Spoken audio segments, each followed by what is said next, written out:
Assalamualaikum warahmatullahi wabarakatuh. Apa kabar anak-anak ustazah pada pertemuan kali ini? Semoga antum dalam keadaan sehat walafiat. Untuk materi IPS kita pada pertemuan kali ini yaitu mengenai masyarakat Indonesia pada masa penjajahan. Untuk lebih jelasnya silakan perhatikan slide yang berikut ini. Sebelum kita masuk ke pembelajarannya atau materinya, terlebih dahulu kita mengetahui tujuan pembelajaran dari materi kita kali ini. Yang pertama, siswa mengetahui apa itu monopoli perdagangan. Yang kedua, siswa mengetahui sistem pajak tanah. Yang ketiga, siswa mengetahui sistem tanah partikelir. Yang keempat, siswa mengetahui sistem tanam paksa. Yang kelima, siswa mampu mengetahui peraturan tanah atau undang-undang agraria. Yang pertama yaitu kita masuk ke monopoli perdagangan. Kongsi dagang tersebut didirikan di Amsterdam, Belanda pada 1602, di mana memiliki tujuan untuk memonopoli perdagangan saat itu. Karena pada saat itu terjadi perebutan hegemoni perdagangan khususnya rempah-rempah dari timur.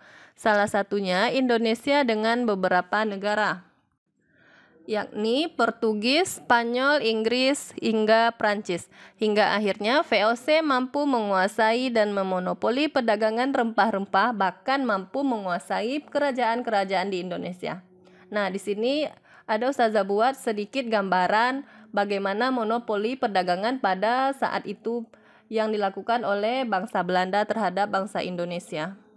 Yang kedua, ada sistem pajak tanah.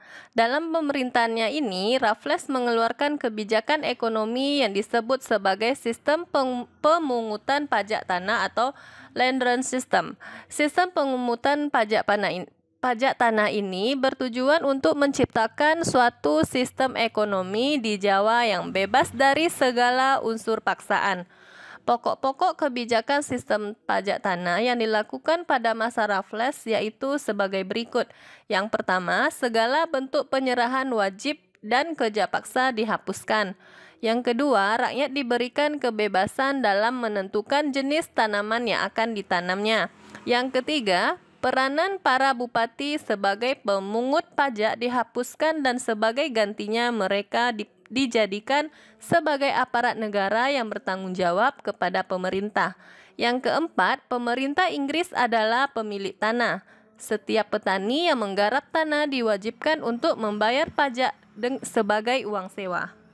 Kita masuk pada poin yang ketiga yaitu sistem tanah partikelir. Tanah partikelir adalah sebuah istilah kepada tanah bekas orang Belanda dan pemberian Belanda kepada orang pribumi. Dan sekarang sudah terdapat badan hukum dan hak milik seseorang. Tanah partikelir berlaku dan mulai muncul pada masa Daendels, tetapi pada masanya mempunyai perdebatan karena seolah-olah terdapat negara kecil di dalam negara. Oleh karena itu, tanah ini dibeli kembali oleh Belanda sekitar tahun 1810. Tetapi masih terjadi ketimpangan dan terjadi pembelian kembali oleh rakyat, namun sekali lagi menjadi larangan menjual tanah negara kepada pribumi.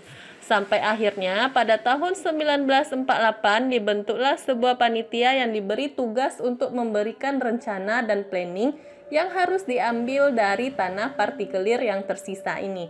Nah, seperti terlihat pada gambar, seperti inilah gambaran sistem tanah partikelir tersebut. Nah, kita masuk ke poin keempat adalah sistem tanam paksa, di mana sistem tanam paksa ini adalah peraturan yang dikeluarkan oleh Gubernur Jenderal Hindia Belanda Johannes van der Bos pada tahun 1830. Peraturan ini mewajibkan seluruh penduduk yang menanam kopi, tebu, teh, tarum, dan tanaman komoditas ekspor lainnya untuk diserahkan kepada pemerintah kolonial. Akibat sistem tanam paksa ini, rakyat Indonesia sangat menderita. Bahkan di beberapa kota terjadi kematian yang disebabkan kelaparan. Pada poin selanjutnya, yaitu yang kelima, ada pengaturan tanah atau undang-undang agraria. Sejarah penerapan undang-undang ini terkait dampak pelaksanaan sistem tanam paksa atau cultural stem cell sejak tahun 1830 yang menuai protes. Agraris Wet berisi tentang hukum administrasi tanah dan dijadikan landasan untuk mengeluarkan aturan-aturan pembagian atas penguasaan tanah oleh pemerintah. Masyarakat pribumi maupun non-pribumi memperlakukan kebijakan ini pada dasarnya sebagai bentuk perlindungan atas kepemilikan tanah masyarakat pribumi. Orang pribumi dilindungi haknya atas kepemilikan tanah dan dibebaskan dalam penggunaannya.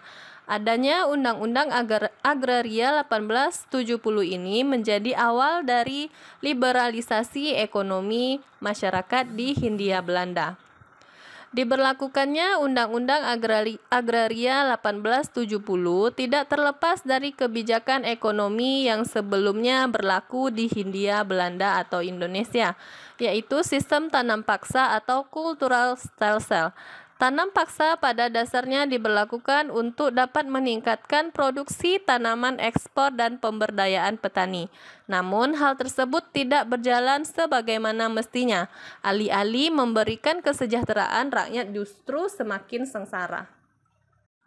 Baik, cukup sekian pembelajaran kita dan penjelasan Ustazah pada materi kali ini. Semoga apa yang telah Ustazah sampaikan tadi bisa antum mengerti dan pahami. Tetap jaga kesehatan di rumah dengan menerapkan 3M, mencuci tangan, menjaga jarak, dan memakai masker ketika keluar rumah. Ustazah tutup dengan billahi taufik wal hidayah. Assalamualaikum warahmatullahi wabarakatuh.